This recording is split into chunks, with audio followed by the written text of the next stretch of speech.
The Agenda with Steve Paikin is made possible through generous philanthropic contributions from viewers like you. Thank you for supporting TVO's journalism. An anticipated squeaker of a by-election race in the Bay of Quinte and a sneak peek at the province's finances. OnPoli is up next on the agenda.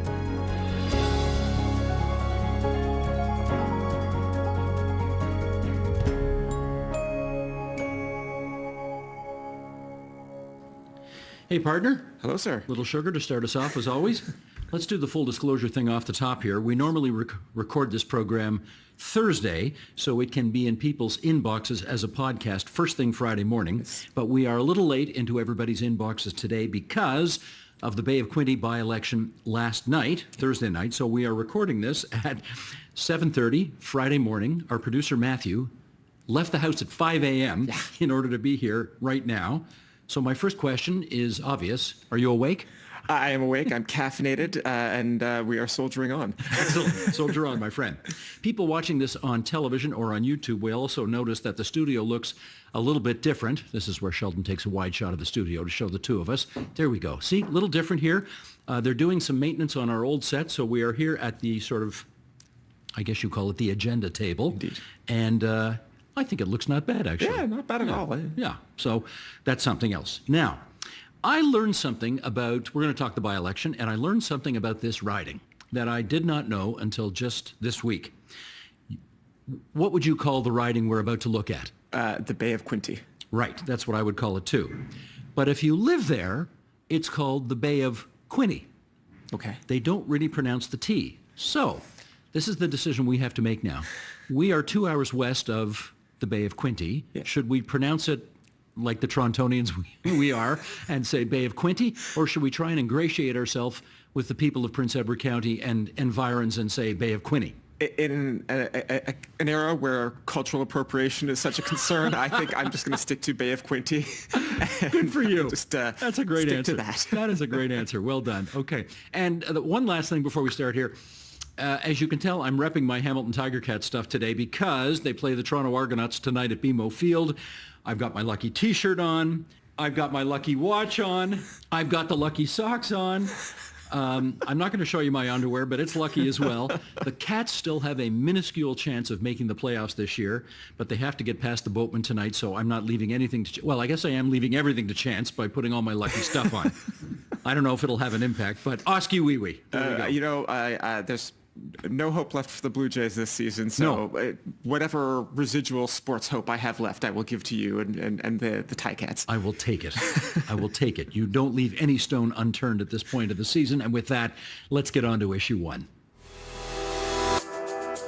Well, the results are in, and the Progressive Conservatives have held the Bay of Quinte seat. Okay, JMM, let's get the numbers. Yeah, absolutely. So the Progressive Conservatives held the riding that was vacated by Todd Smith earlier this summer. Tyler Alsop, the Belleville City Councillor, will be the new MPP for the riding, with a bit less than 40% of the vote. I believe it was 38% and a bit. Liberal candidate Sean Kelly put up a respectable 33%. So the margin of victory was about 2,000 votes. Amanda Robertson for the NDP came in with 23%, and the Green Party's Laurie Borthwick came in with a bit over 3%. Turnout was under 40%, which is admittedly not great, but compared to other by-elections we've seen, it's also not terrible, and I'm choosing to look on the bright side. Good, here. yeah, do it. Now, just for fun, those were the results last night. Just for fun, let's put up the numbers from the 2022 general election. And in that general election, when Todd Smith was the MPP, former sitting member, the Progressive Conservative Party came in with 49%, much stronger. The New Democrats were actually in second place last time with 21%. The Liberals in third. They'd had a second consecutive not great election at 18%, and the Greens were a little higher at 6%. What do you make of the differences there? Well, so we've seen province-wide in the polling that the Liberals have brought their numbers up. They are now pretty consistently in a second place position ahead of the NDP. And I think you're seeing that reflected in these results from Bay of Quinte. If there's no big change in the province-wide numbers between now and the next election, whenever that is, I think the kinds of results that we saw in Bay of Quinte are the kind of results you would see in, frankly, a lot of seats where the Liberals and the NDP combined have more support than the Progressive Conservative candidate, though neither of them have enough on their own to actually win the seat. Now, this is where I jump in and say yes, but, because I've written a couple of columns about the fact that the Liberals, New Democrats, and Greens seem to be splitting the anti-Tory vote, and as a result, that's exactly what the Tories want, and they'll sweep right back in if that happens. This is one of those ridings, Bay of Quinte, where you can't do that, because the alternative for Liberal voters is not New Democrats. The alternative for Liberal voters is Conservatives. This is one of these ridings where you have Liberal-Tory switchers. So the notion that you can take that idea, apply it to the Bay of Quinte, and therefore, if only you could combine all the opposition votes, you'd win, it doesn't work there. It will work in other areas, but it wouldn't work there. So the theory doesn't work there. Yeah, although I would say, it's a more plausible explanation would be depressing the NDP vote and having NDP voters switch to the Liberals. That would be the kind of thing that you might see. That is a possibility, indeed. Now, let's talk about the Liberal candidate for a moment. Sean Kelly, city councillor in Belleville, gave the Liberals their best performance in the riding since it was created in 2014. In both the 18 and 22 elections, it was the NDP, not the Liberals in second place, so the Liberals have got to be feeling, I guess, pretty good about that. Yeah, I think so. Todd Smith first won the previous riding of Prince Edward Hastings in 2011. He was one of many progressive conservatives who unseated Liberals throughout Ontario outside of the GTA and Ottawa. The 2011 election really wiped out the Liberal Party in large parts of the province that they still haven't fully recovered from, at least based on last night's results. That said, if the Liberals can take any sort of consolation from these results, it's that they seem to be competitive in Bay of Quinte, right? Like a 5-point margin is better than they have done in multiple election cycles. They are competitive in a place where they frankly haven't been in a very long time. Now, the Liberal spin today is, given the results of last night, we, the Liberals, are obviously the alternative to the government now, and we are the government in waiting. Okay, that's their spin. The New Democrats will say, well, this is just sort of water finding its traditional level in Prince Edward County, and therefore let's not get too excited.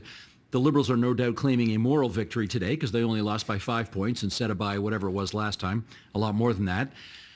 There's another expression in politics for winning a moral victory. Do you know what it's called? What's that? It's called a loss. Yes. And I don't want to rain on anybody's parade, but the reality is at the end of the day, the Conservative guy is going to claim his seat.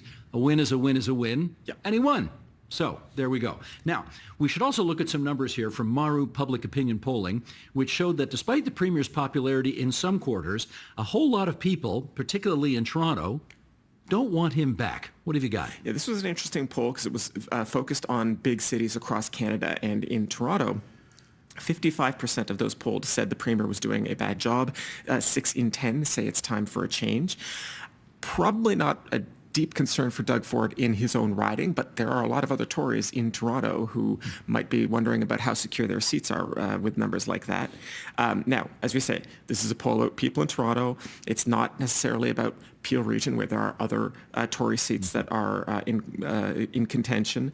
It is not addressing Northern Ontario or Eastern Ontario or other parts of the province. That said, we have another poll, this one from Angus Reid, that this is part of their regular tracking of the popularity of premiers across the country. And this one showed that Doug Ford's approval is unchanged at 31%, making him, I believe, the second least popular premier in the country. That is always so interesting. I follow those Angus Reid polling numbers pretty carefully, and it's always interesting how the Conservatives have been in first place as a party when voters are asked, who's your preference? The Tories have been in first place for many, many, many months in a row. Yes. And yet Doug Ford is always one of the most unpopular premiers in the whole country. You would think there's a disconnect there. We also have to put these numbers in some perspective. If you've got 60% of the people saying, we want to change, we want to get rid of this people, that presumably means 40% of the people are content to have him stay there or want him there. And if you can win 40% of the vote on election day, you know what you call that, right? You call that a majority. You call that a majority government. That's exactly right. So it's not until the we want to change number gets closer to 65 or 70% that the government of the day starts panicking. But right now, on a 40-60 split, I think the Tories will take that 10 days out of 10. They'd be very happy with those results. Indeed. All right, with that, on to issue 2. Every year, the province releases its public accounts, which detail Ontario's revenues and expenditures. It is a task that falls to 2 ministers, the Treasurer, Peter Bethlen-Falvey, and the President of the Treasury Board, Caroline Mulrooney. JMM, what did they have to say yesterday? Well, the headline number, of course, is always the province's deficit. Been more deficits in my lifetime than surpluses. Mine too. The province recorded a $600 million deficit, which was well below the forecast of $1.3 billion. Revenues up $13 billion.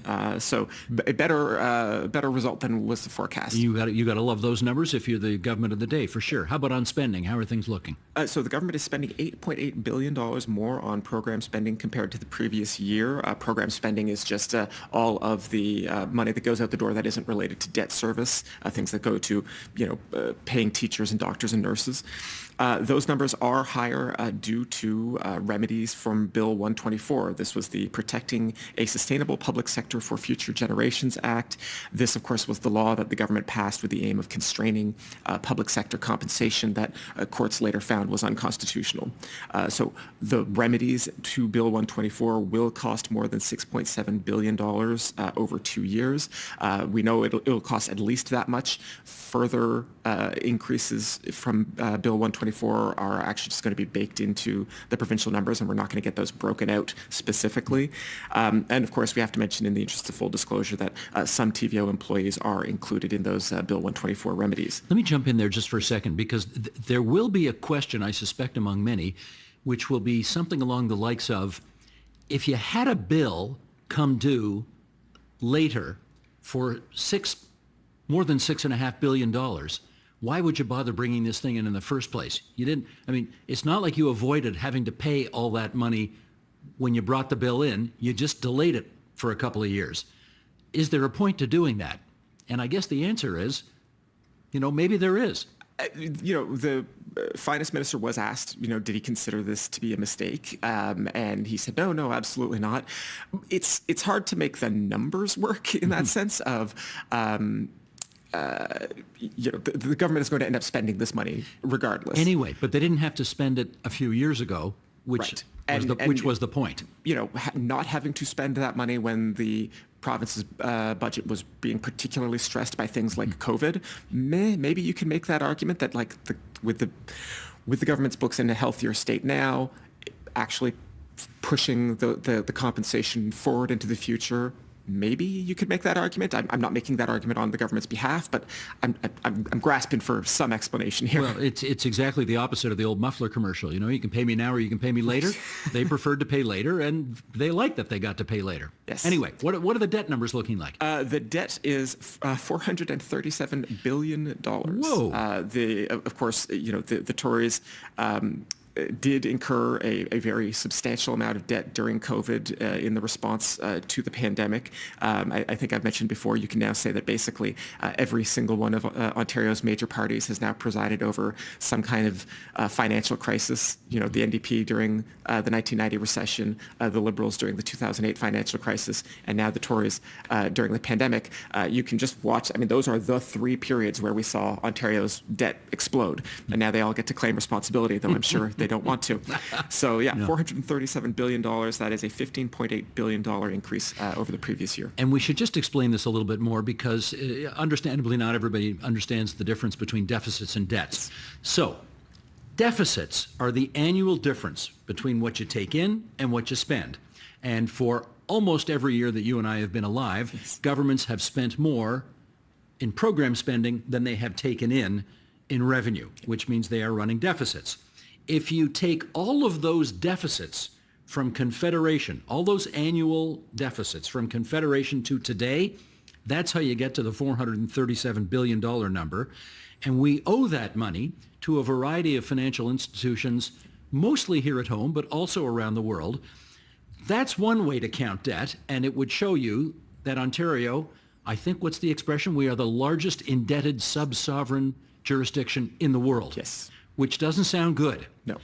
On the other hand, the finance minister says there's a second way of looking at those numbers, and the second way is, what percentage of our economy does that debt represent? And if you look at it that way, it's about 37%, which is down from 40%, which is where it was when the Liberals were in power. So the Minister of Finance says, see, we're moving in the right direction on the debt to GDP number. Yes. So, is it a disaster or is it moving in the right direction? Might be both. Well, and I would say, I think most economists, certainly most that I've ever spoken to, would say that the absolute size of the debt is not really the number that you should necessarily be focusing on. It's the debt relative to the government's ability to repay it.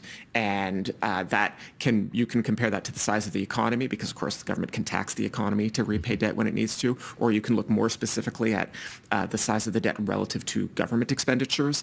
There's different ways to look at that. I think no matter how you look at it, in general, certainly over the last if you could say from 1995, when the Harris government took over, there was a big run-up in debt service as a fraction of the government's spending, and it has generally been in a long downward trend since then, with, again, the exception of the 2008 financial crisis. Where do we live, John Michael? We live in the weeds. We live in the weeds. That's where we are. Let's get out of the weeds for a second here and go on to issue 3. The Financial Accountability Officer will launch a value for money audit into the expansion of alcohol sales in Ontario. That is in response to a request from the Ontario Liberal MPP Stephanie Bowman. The Liberals have called the provincial government's alcohol expansion, we do love this expression, don't we, a $1 billion booze-doggle, to describe the plan they claim will cost taxpayers up to $1 billion. The report from the FAO, the Accountability Officer, will be available in early 2025. Let's unpack this. Let's first describe the mission of the FAO. Right. The FAO, the Financial Accountability Office, is an independent office of the legislature. They work for all MPPs, not the government of the day. The Premier cannot fire or dictate to the FAO.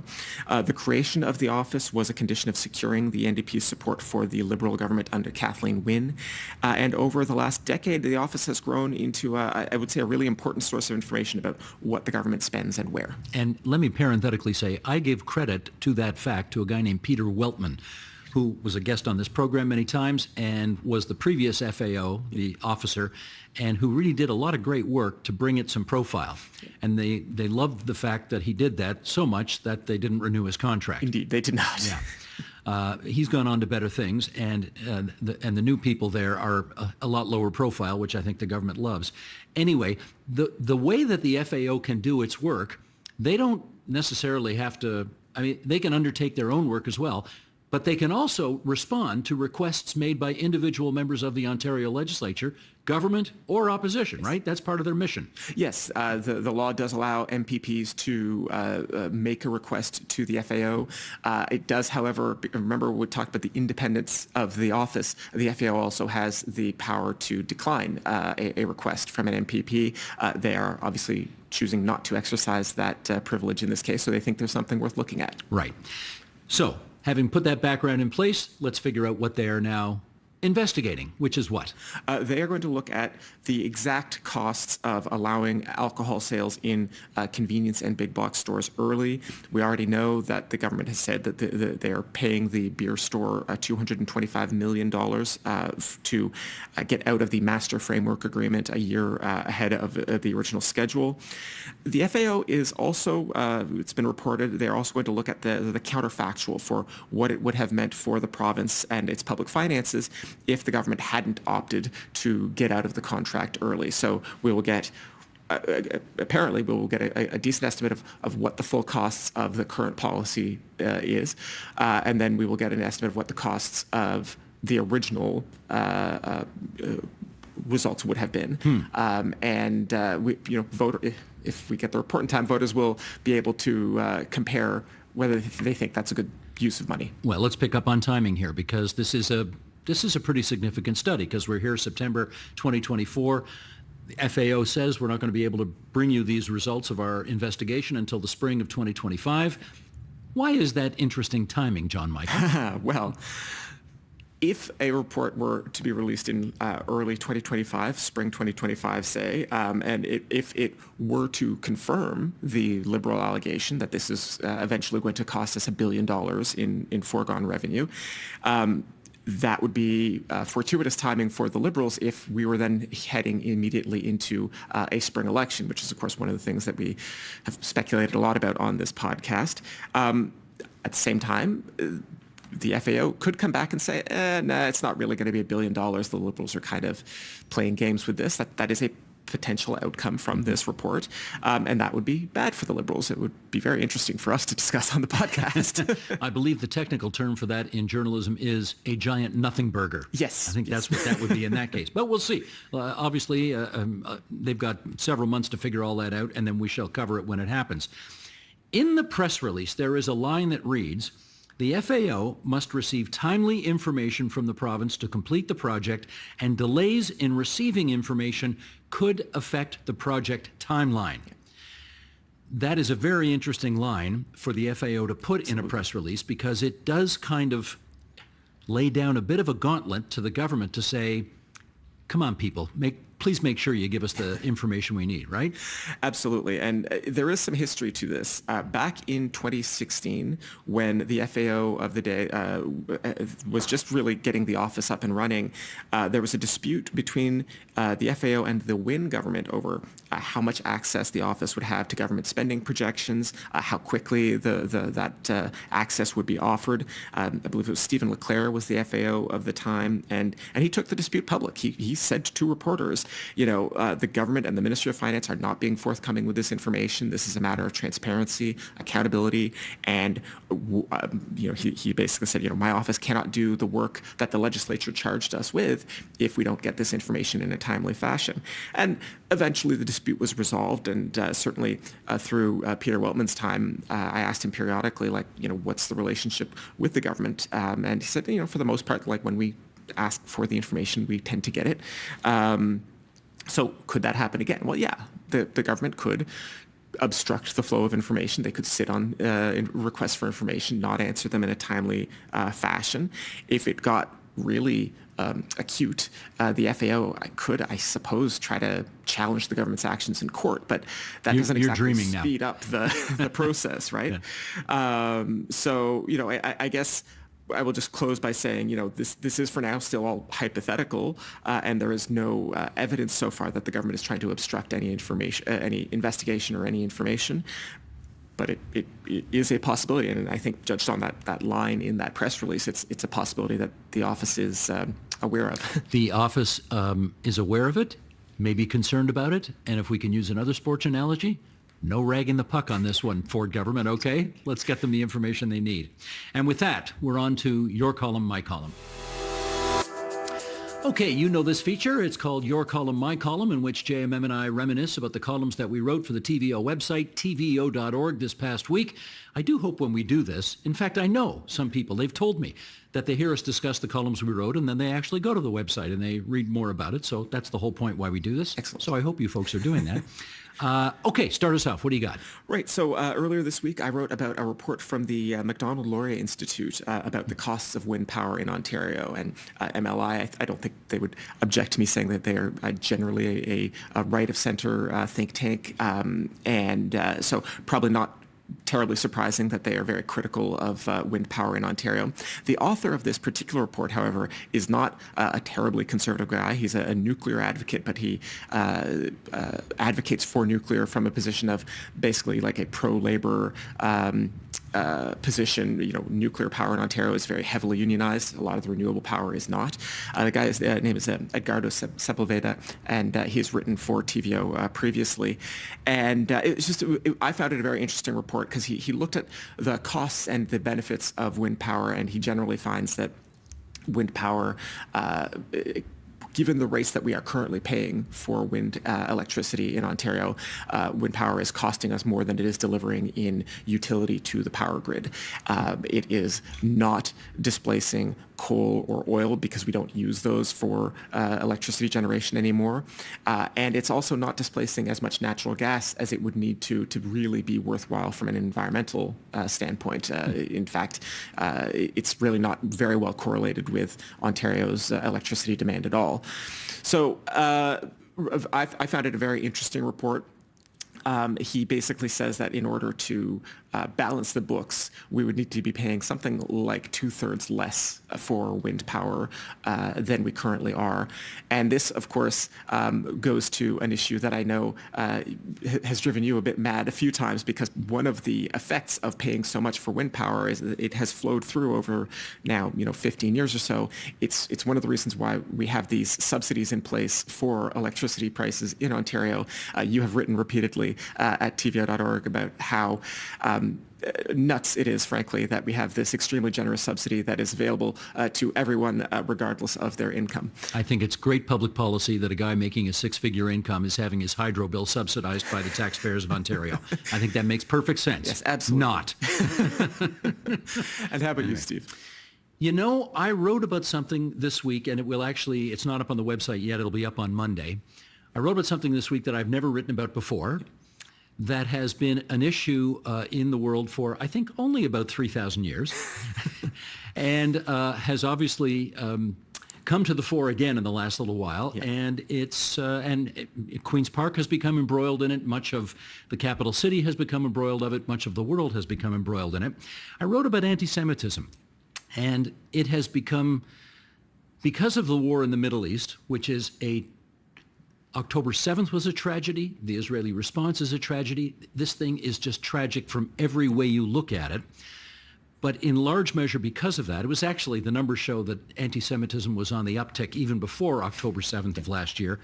But it has certainly doubled, trebled, and quadrupled since then. It's a big problem now. It's become a big problem. And I guess I peg the column to the fact that Adam Gopnik, who was a very fine writer for the New Yorker magazine, born in the States, but actually grew up in Montreal. His parents were McGill University professors. He went to McGill as well. He's a brilliant, brilliant writer. He gave a speech at Massey College this past week all about confronting hate, which was what the speech was called, on confronting hate. He gave the second annual Irving Abella Lecture at Massey College.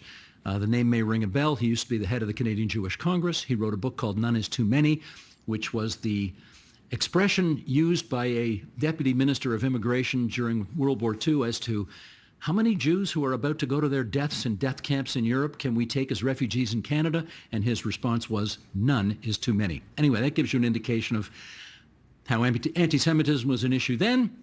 It's an issue today.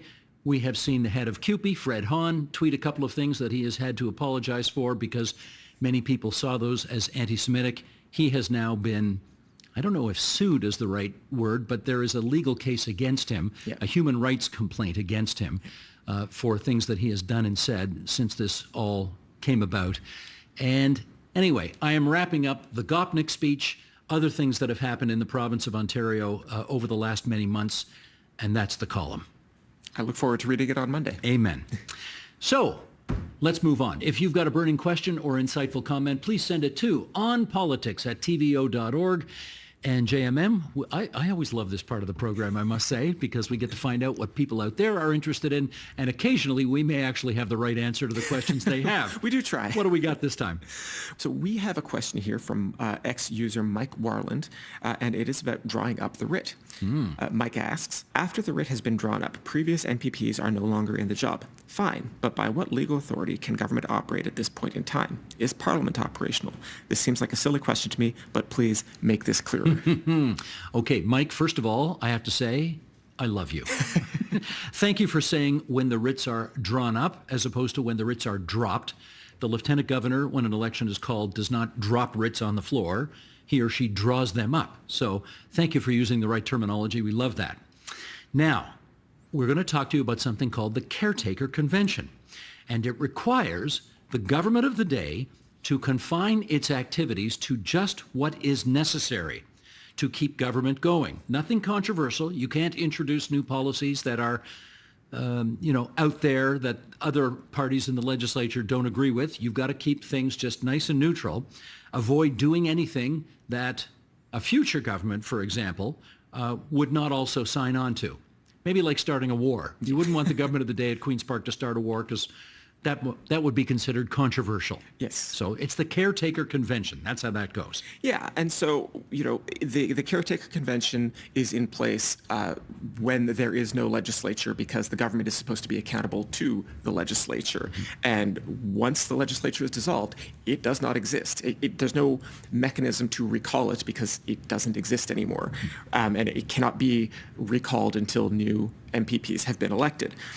If after an election, the same party has a majority and it's very clear that the existing premier and cabinet will remain in power, then nothing changes and the Caretaker Convention ends very quickly. And, in theory, the day after the election, the premier can go back to governing just as he did before the election. At both the federal and provincial levels, because we're talking about a parliamentary convention that applies to both the federal and provincial governments. If a different party is elected, there's a different majority in the legislature, then the current government remains in a caretaker mode until the new government is sworn in, until the premier and has a cabinet in place. Now, one other detail, and I'm gonna give you some history here. If there is a change in government, the Caretaker Convention does actually allow for some changes in policy even before a new government is sworn in. And we had a case of this in 2018 with the cap-and-trade program. You might remember the Liberals had implemented this form of carbon pricing. Doug Ford was vehemently opposed to it. There was supposed to be an auction of carbon permits. It was scheduled to occur after the election, but before the new government was sworn in. And interpreting this Caretaker Convention, the Public Service opted not to conduct that final auction. They said basically this would go contrary to the policies of the incoming government. It would, be an enormous mess to undo after the fact. So no point in doing it. So just do not do it. I guess, formally speaking, Kathleen Wynne was still the premier. It was still her policy, but the Caretaker Convention bound, and they opted not to go forward with that auction. Now, what is also interesting about this is that this Caretaker Convention, it is not a section of the Constitution. It is not in the Charter of Rights and Freedoms. It's not even a law that some legislature once upon a time passed. It is a custom. It is a convention. When we say convention, we don't mean like a bunch of people gathering at a convention hall. It's a convention as in a norm, a custom that has developed over the last 154 years, and it works. It's a part of our democracy that works. So far, in my lifetime, every government has kind of respected the Caretaker Convention.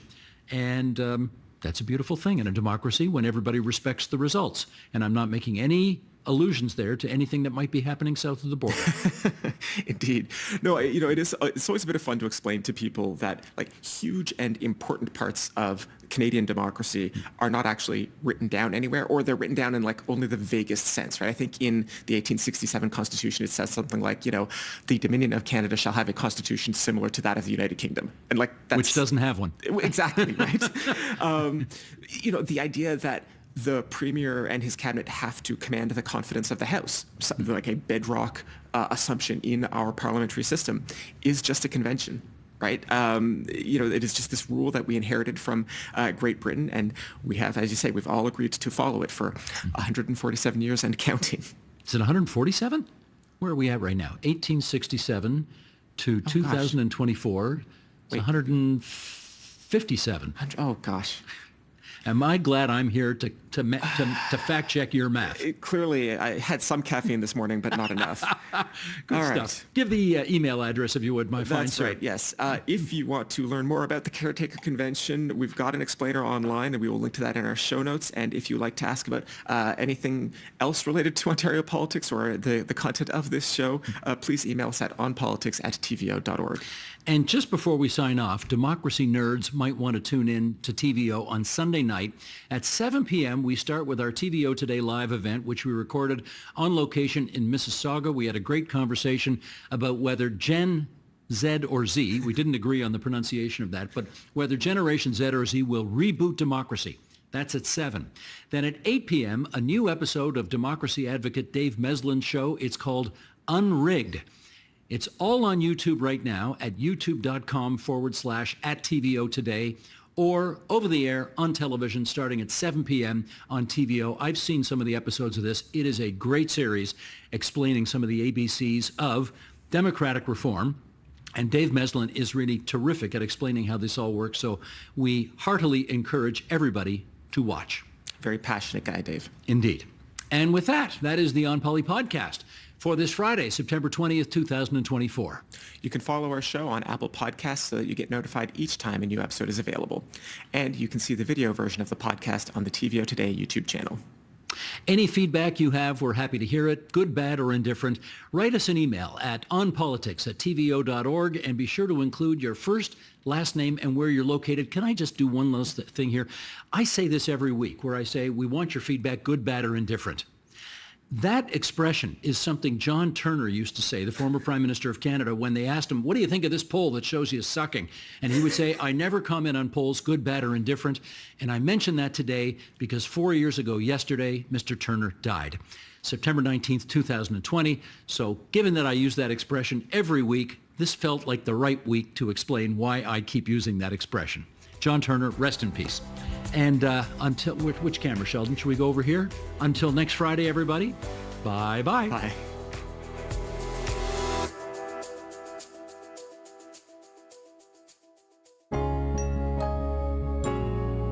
How is it that basically every significant infrastructure project that the province of Ontario, either through Metrolinx or whatever, undertakes, whether it's a streetcar line on St. Clair, whether it's Eglinton Crosstown, LRT, whether it's the renovation of Union Station down by the waterfront, it always seems to go over time and over budget. How do we tell guys like Jason, don't worry, it'll be worth it in the long run? Well, I think that first off, you need truth in advertising. I mean, in most infrastructure projects in most big cities, they go long. It takes longer than people project. There's a way of getting political approval, is that, you know, the politicians will say to people like Jason, this is what we're going to do. You're going to have these benefits. It's going to happen quickly. And there's no world in which that is the case, right? So I think we don't do a really good job in managing expectations. And I think that we've kind of locked into a system of using these, you know, private consortia to build these big transportation projects, you know, with an eye to getting them built on time and on budget, which has perversely, you know, produced the exact opposite effect. You know, the last major subway project that was completed in Toronto was the extension of the Yonge University subway line up to Vaughan Metropolitan Centre. And that was basically done by the TTC. And, you know, it wasn't like exactly on time, it wasn't exactly on budget, but it wasn't bad. You know, whereas compared to the Eglinton Crosstown and whatever, you know, however long it's going to take to build the Ontario line, you know, I think that there's a problem with the model that we're using. That's what I was referring to as the big mistakes at the beginning. I worked on both the construction of TYSSE, the extension, and on the Eglinton Crosstown in a What was that acronym you said? TYSSE. What's that? Toronto York Subway, Spadina Subway Extension. Oh, okay. Got it. You worked on that. That was one of my first jobs. So for me, it's a career and a half ago. That's how long these projects have been going on. So you see where the insult lies now. The insult is when I hear this lovely lady say they're going to try to prevent the screw-ups. I hear this gentleman over here, the reporter, he's talking about they'll lie. He's lovely too, incidentally. Yeah, well, you know, the point I'm trying to make is, as a business owner, I can't work off of you screwing up and lies. I can't tell my workers screw-ups. I can't tell my workers lies. So I have to hold the government, the city, to the same accountability that my workers hold me. This nice lady here is telling us that they screwed up. I know this from 2012, from Catherine Wynne was in office. I wrote Catherine Wynne when she started her bullying program. I feel as a business owner, I've been bullied. I've been bullied the last 14 years of my life. My whole family has been subjected to being hostage on Eglinton West by Metrolinx. This lady here says it was a screw up. This man says they lied. I know you guys are talking about bringing a next Ontario line to people. Make sure when you bring it, because I can't stop you, make sure you don't screw up people's livelihoods. Make sure you don't lie to people. That's my advice as a business owner. Shoshana, you want to finish the point? Yeah, I mean, I'd like to respond to that. The thing is, there is absolutely no way to build these big projects without, to a certain extent, screwing up people's livelihoods. Excuse me? Which is horrible. Excuse me? You know, there is going to be, they should not have taken as long. They should not have been lying. They should not have said, we'll be done and then not be done. But a certain amount of disruption will absolutely come with the Ontario line. And so the question becomes, how do we treat people with dignity while we make their realities harder? What kind of support would you have wanted, could they have given you during the time period to help make it less bad? Well, we know we're living in an economy where everything goes up.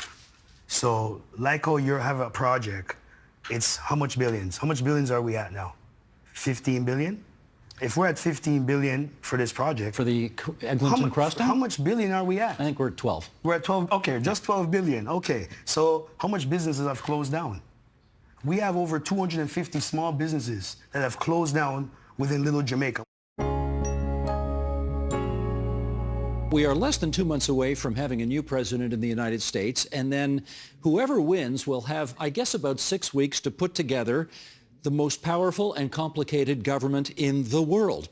Generally speaking, how well do these transitions happen, particularly, let's say, if the party in the White House changes? Yeah, it's a very unique system, and that's what my book is about. So in the US system, as you mentioned, there's around 11 weeks between the election and inauguration. And in that 11 weeks, the president has to do an enormous amount. They have to appoint, they appoint 4,000 people. They have to appoint 1,000 to 2,000 of those to have a operational government at 12:01 on January 20th. They have to get all their legislation and regulatory side of things ready to go on day one, and they have to deal with any crises. So it's just an enormous amount of work to be done in a very short period of time. And again, one of the unique things about the US system, and I lived through this, is at 11:59 on January 20th, one team's in charge. At 12:01, a whole new team is in charge, and literally the whole White House changes from 1 minute to the next. So preparing for that and doing all the work necessary to have a functioning government and probably the most important single governing unit in the world is just a vast amount of work, and that's what the book is about. There is, though, and it's on both sides of the border, I think it's fair to say, a bit of a superstition that one never wants to count one's chickens before they hatch, and therefore any evidence that you are sort of planning to take over before you've actually won an election just is considered not wise to do. What do you think about that superstition? Yeah, there's this concept called measuring the drapes, which, as the name suggests, is you don't want to be seen to be too presumptive, and that, if anything, it will curse your chances. I actually, I argue against the opposite in the book. I think, in fact, being presumptive is important, that it shows that you're ready to govern. There's no other organization in the world or other circumstance in the world where you wouldn't prepare. So if you were doing an acquisition or a merger in the financial world, in the private sector, clearly you would prepare before the day that you close. So to my mind, it's not a negative, it's actually a positive. It shows that you have the strength and knowledge and foresight to actually govern properly. So I argue to not only do more, but to also be more visible about it. Well, in fact, I suspect the answer to this question is in the title of the book, but when would you start planning your transition to take over if, in fact, you were running for president?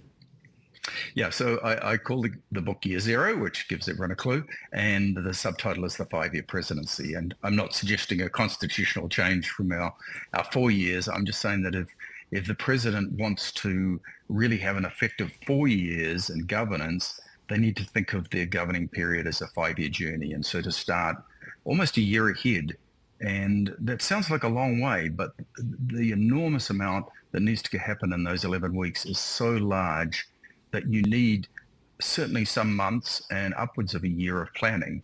Now, you can short circuit some of that by looking to history, looking at books like myself, so a good $30 presidential candidates can spend to get prepared. So you can certainly cut some months off that, but you need certainly 6 and closer to 9 to 12 months to really prepare properly. Do you think that campaigns could secure the services of the people who would have the knowledge and expertise to do this for potentially a full year before the November election? I mean, that's asking a lot of people. It's only a small team initially, so if I give you the experience of past presidential campaigns, certainly the Romney case and the Biden case incoming that I wasn't associated with, but I observed, it starts with just 1 or 2 people, like literally myself as executive director and a chairperson. By election time, you have something closer to 500 people ready to go, and then over the election to inauguration period, closer to 1,000. So it builds exponentially over that period. You only need a small steering team over the initial period to really run it. And there's no shortage of people who want to do it. If you think of the hundreds, if not thousands of people who work on the campaign, the transition is a relatively modest number of people working, and some of these people are paid as well. So there's a lot of people who are really enthusiastic to do it, no shortage. Let's just, put a little background in place off the top here. Your activism and how you came to this issue in the first place happened how?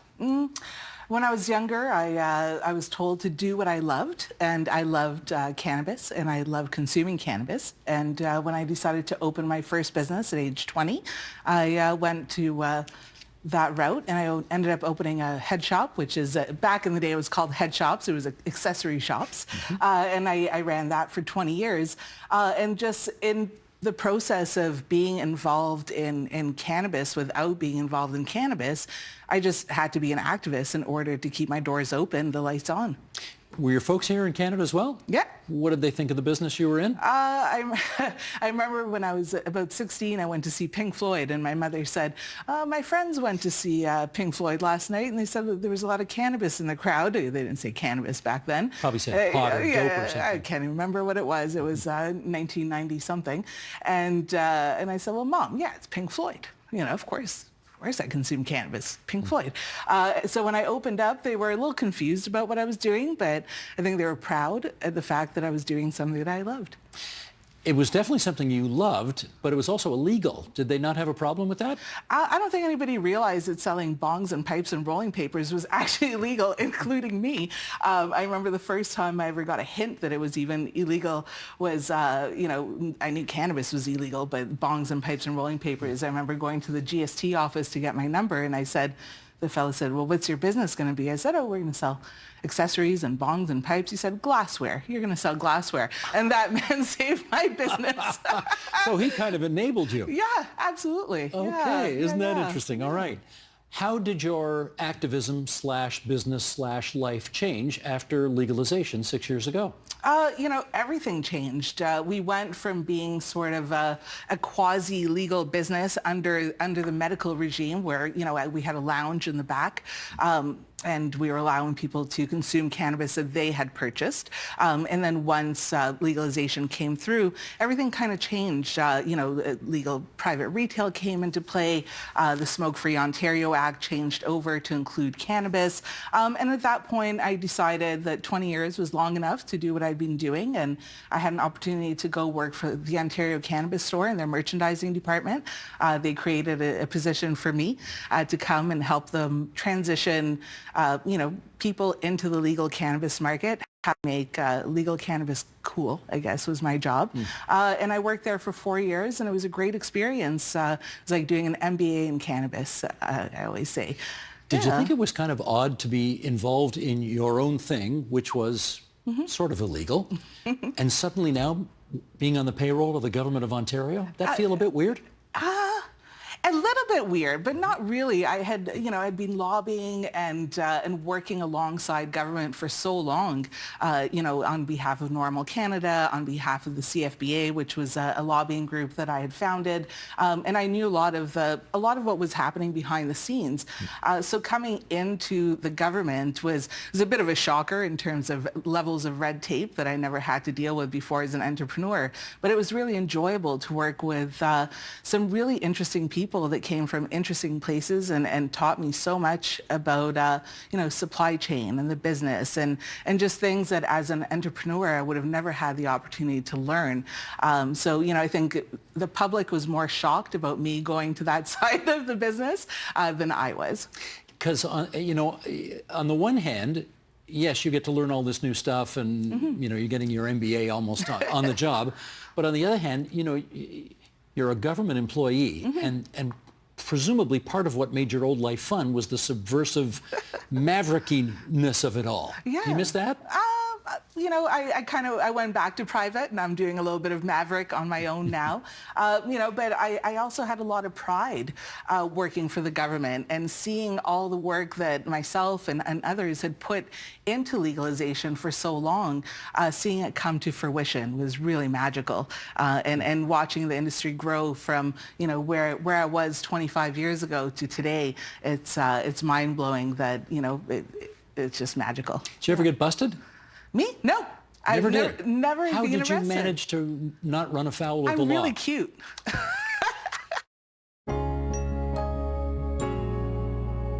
Let's start with music. Is it a science? Is it an art? Is it medicine? Where is it on that continuum? I think it's all of them. Why does it have to be just one? Doesn't. Going back to Pythagoras, of course, there's the science of how the overtone series works. Certainly, musicologists take a scientific approach to understanding how music is composed and performed.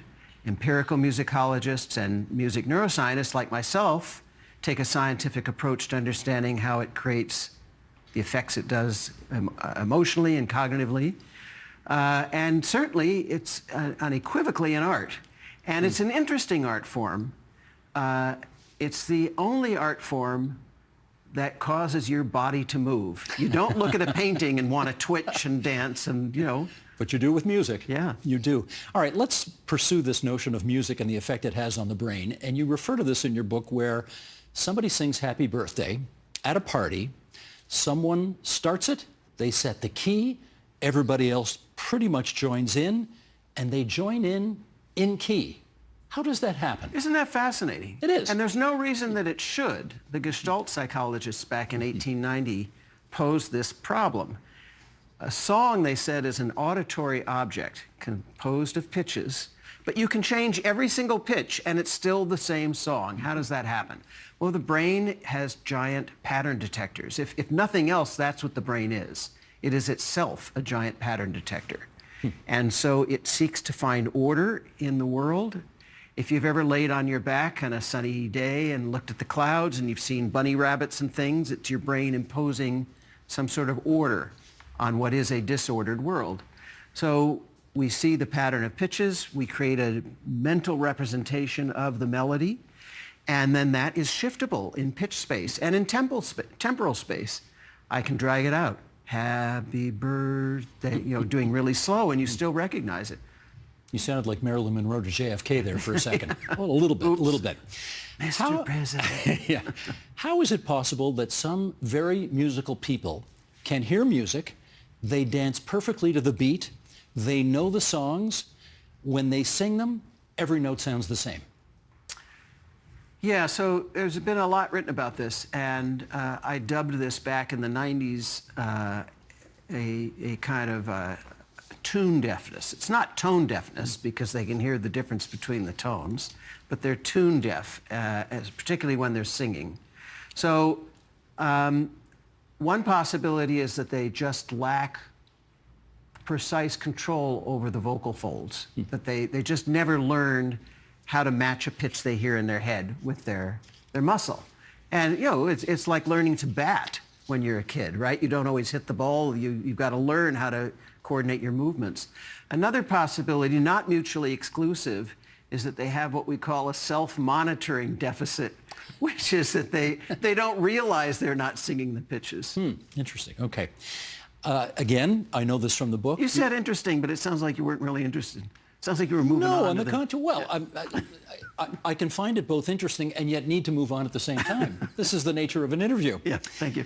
When I read about your wife, Heather, I thought, okay, she and I have something in common here, because I'd be really good at that game, Name That Tune. You remember that? Where Yeah. I can pick I know a song after 2 or 3 notes. Da, da, da. Star Spangled Banner. I was thinking All of Me, but... Oh, that too. Yeah. Okay, works both ways. But lyrics, I am having a devil of a time remembering the lyrics to songs that I knew the lyrics of completely back in the day.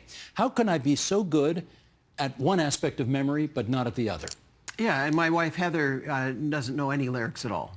She just hears the melody. And she can do that, Name That Tune in 3 notes just from the melody.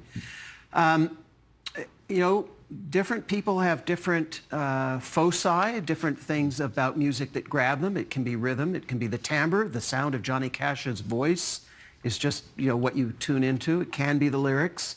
And then I think what you're describing is a declining over time. Yes. Cognizance or memory for the lyrics. Not for the tune, though. The tune's there, Yeah. but the words. So from a cognitive neuroscience perspective, the tune is a highly structured medium. There are only 12 notes, and Carol Krumhansel and others have shown that even the average non-musician listener has a very highly sophisticated, basically statistical detector that knows which notes are likely to follow which. And so that gives you a leg up because there are these probabilities about what notes follow which. And then every once in a while, the composer surprises you and throws in a note that you didn't expect, and that's memorable because it's surprising. Lyrics are less constrained, they're less structured. And so that's probably one of the reasons that they slip out.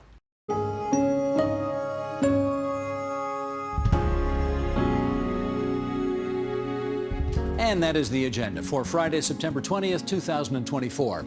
Monday, we'll get insight on what's sure to be a noteworthy fall sitting of the House of Commons in Ottawa. Hope you'll join us for that. I'm Steve Paikin. Thanks for watching TVO, for joining us online at tvo.org, and we'll see you again on Monday. The Agenda with Steve Paikin is made possible through generous philanthropic contributions from viewers like you. Thank you for supporting TVO's journalism.